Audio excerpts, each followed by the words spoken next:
Hey guys, and I thought I'd just give you guys a little thing that I've been working on. Now, part of my build system, I'm thinking about having a free roam camera, and well, this could be interesting for a lot of different reasons for people. So I've made sort of a little free camera, just a little simple one. Now I have it a little bit slow because of if you're trying to build something and it goes too fast, and it's kind of irritating, and well, it gets very difficult to do something. So basically, what I did was I just made it really slow, and as you can see, you can spin around. Well, kinda. This is spinning around. It's using the mouse look, but it's sufficient. Panning around a certain transform gets kind of irritating after a while. And two, if you're doing like little precision work, I found it to be not as useful when you want to pan around a transform. I mean, you could, but this I didn't find it useful. So you might, but anyway, I just put a simple control on it. Now, see, still using the same UI, so I can reload. I can do all kinds of cool stuff. Okay, and this makes it modular enough where I can change it without breaking something else, and that's the whole point. Now, our little mouse look that I'm using is just a modified version of the mouse look that comes with everything else. Now, I was we should take it out of this namespace, but it's real easy. I mean, you just make an instance of it, and this is how you do it. You have to put the namespace because of this right here. If you didn't need that, you could take it out. It'd be real easy. You just delete this and then delete this one and the curly Q at the end, and it will take it out of the equation. Now, to make this an instance like I have in the inspector here, mouse look, bloop, you have to uh, throw in a variable like this, public, whatever you named it, and then put it mouse, just like you would for a lot of things. Now, I chose to use a character controller because it's got simple functions. See this? This is a simple move. You just feed it in a vector, and you can feed it in the exact inputs. I chose to do scroll wheel. I mean, you could do something else, but it only accepts a float. And then the Y, I wanted to times it because it only goes up to 1, the float value. So it's kind of one of those things where I had to times it so I can get some decent movement. I mean, these axes are fine, but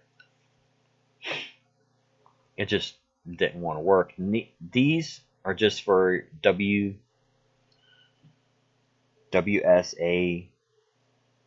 keys. Yeah.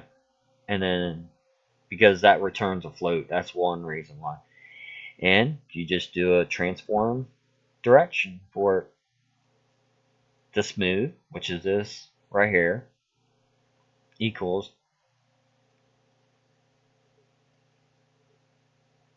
Sorry, I didn't want to cough on you.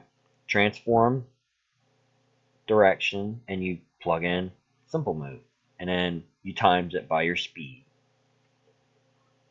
Really simple. And then you do a good old call it from the controller move direction. See, this right here is all for just um basically I consider it vector math, but I mean anybody, because you need to do it. You need to pop a variable and assign it. Okay? Then use the variable to translate it into a direction and plug in the direction. Okay? The lowercase one and everything. And then times it by speed. And then on the simple control, well, wait a minute. You might not even need this. No, you actually do. Do you? Yeah, you do.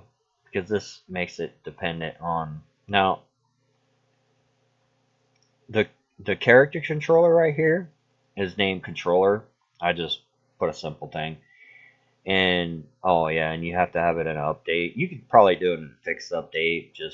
I just did update because I didn't see the reason for a physics update cycle. And then just times it by time.delta time to make it frame rate dependent. And on our mouse look, we've got the variable mouse. We're just calling look rotation. This transform for the first one because in the initial it needs transform data. This is basically the start. So you're initializing the transform, the character, and then the second parameter is the camera. Okay, so we do this transform, and then I put this transform get child 0. This actually returns the first child.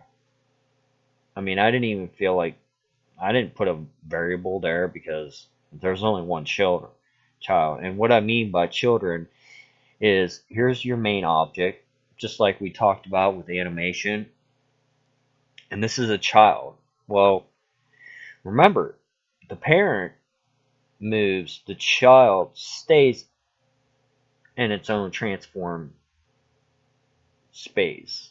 Well, basically, what I'm trying to say is when this guy moves right here, scene data, scene, scene, really? What's wrong with Unity? Okay, that's kind of dumb. Scene, there, about friggin' done.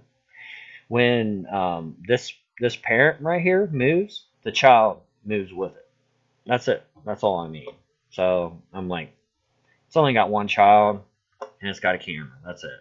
Now you could put an audio source and all that cool stuff, but I just didn't see the reason to garbage up stuff. I mean, this is all I needed. That's all I'm gonna do. And that's a simple look thing. And I hope this helps you a little bit because character controllers are very easy to like translate into like a movement direction. It's but they don't respond to gravity unless you tell it to. Basically, character controllers are very precise, but they will not do something unless you tell it to. Unless you tell it to. So, and well, the script is easy. I mean, you can put your speed like that, and then your Y, put it like 1,000 something, and make it like really insane. But it's up to you. So I hope this little script helps you out, and you know,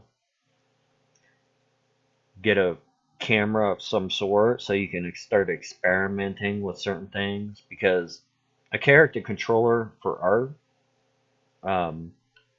FPS script is about to be rewritten anyway. So, just a heads up, it could get interesting for you if you don't know how to use one. So, like, hit, subscribe. It's YouTube. And thanks for your time. And I hope you guys have a nice night or day. Bye bye.